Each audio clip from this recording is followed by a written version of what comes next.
Whoa, big flash of light. Hello, Internet friends. My name is Rich. Thank you so much for joining me today on the Toy Aisle Alliance YouTube channel. I want to do a quick video on some Mattel DC Multiverse figures that I just received in the mail from the good folks at Northman Collectibles. It is I guess you would call it the Collect and Connect Dr. Psycho wave, even though the Dr. Psycho parts, here's what I got, whoops, with Wonder Girl.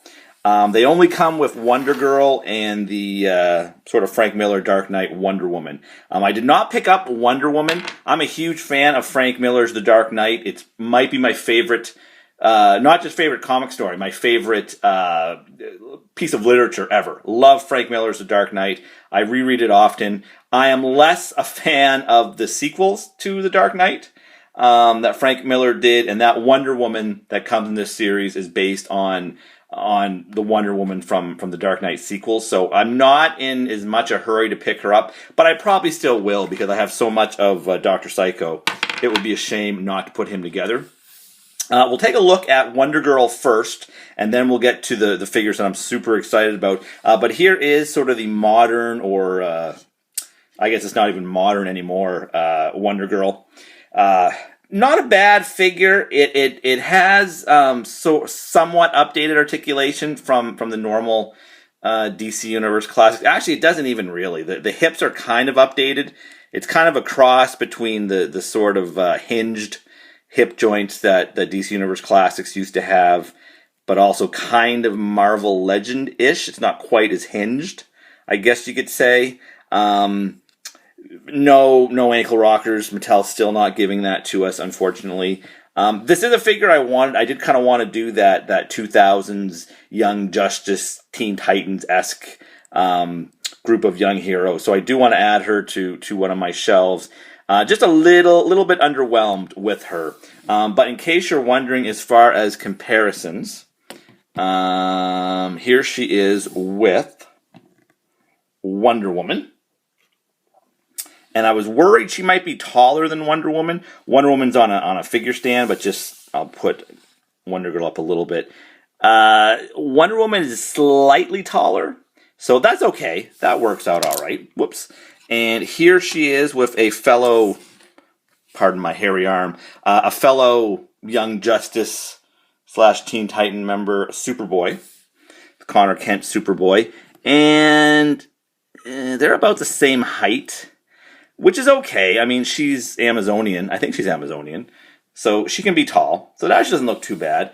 And here she is with the classic Donna Troy Wonder Girl. Again, pardon my sexy arms.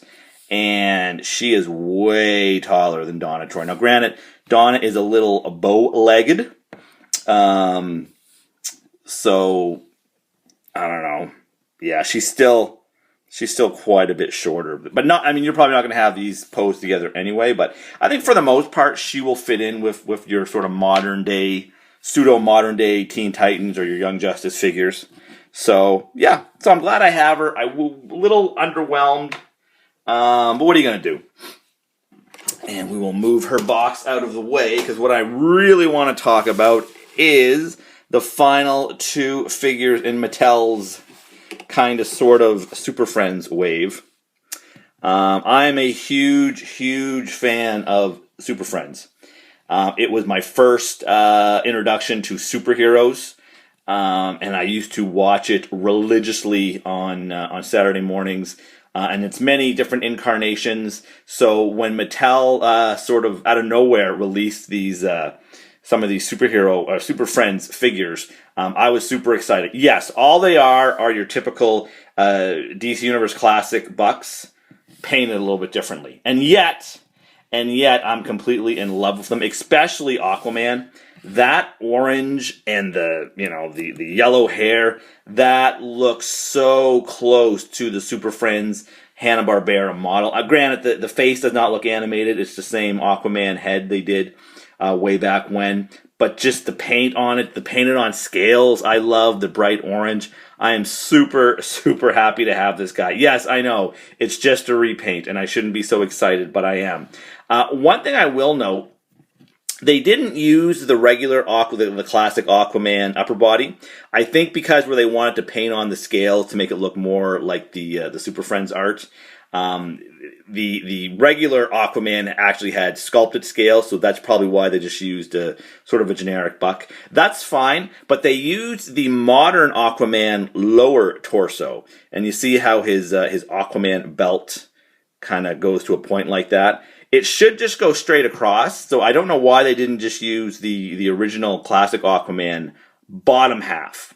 But that's a small complaint. It would have been a perfect, almost perfect Super Friends Aquaman had they used that other lower torso. But I'm still not going to complain too much. And he actually comes with an accessory. He comes with a trident.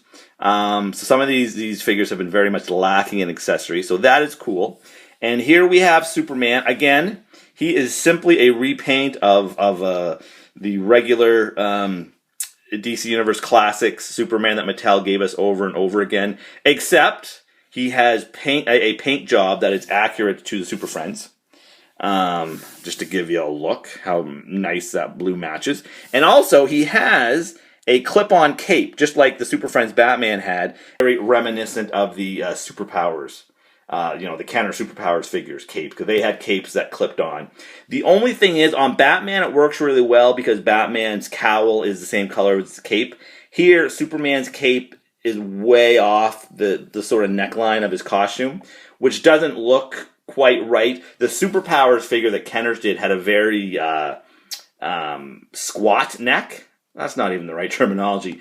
He was basically a no-neck. So when the cape clipped around, you didn't see quite so much of the neckline. I don't know if I'm making sense, but bottom line, the cape doesn't look quite correct the way it clips around his neck. But I don't care because I'm super nostalgic for Kenner Superpowers and Super Friends, so it's kind of a perfect Superman for me. Again, I get it, the cape could look a little bit better, but for what this is, kind of a retro nostalgia line of figures, it works, and also I love how they have the yellow S painted on the back. So, yeah. Again, these are just repaints, and I am a sucker, but I just love Super Friends so much. They both come with a stand. It's the same stand, but like the Green Lantern and Superman Super Friends figures we got before with these same stands, the peg holes on their feet are way too big, so these do not make a good stand at all because the foot just slips right off that. And they also come with these cards that you can stick into those stands with some, I think that's Jose Lopez art, some great art, and on the back, when you put them all together, it spells Super Friends. There's Aquaman, obviously. And here is Superman.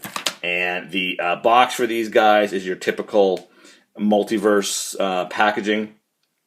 Except, of course, we have the glorious Hall of Justice artwork in the back. It says DC Multiverse. And there is the rest of the figures that came in this sort of mini wave of Super Friends figures. Love that artwork. Love it, love it, love it. Love Super Friends. Love these figures. So again, objectionably, these are just repaints. And if you've been collecting Mattel DC figures, you probably have these figures in one form or another. However, if you are like me and are of a certain vintage and love the Super Friends, you'll have a hard time not picking these guys up. As far as comparisons with the other figures, I'm going to do a separate video showing my whole Super Friends setup. So, again, if you're a fan of Super Friends, stay tuned for that. So, again, I'm totally happy with these guys, even though I know they're kind of cheap repaints. I will say they probably should have been at a cheaper price point because of that, and that probably would have made them a little more attractive. But a fool and his money are soon parted, and I was still parted of my money because of my love of Hanna-Barbera's Super Friends. So there you go. I have rambled and gushed long enough. Thank you so much for watching. Stay tuned for my Super Friends action figure collection video. And until next time, I will see ya.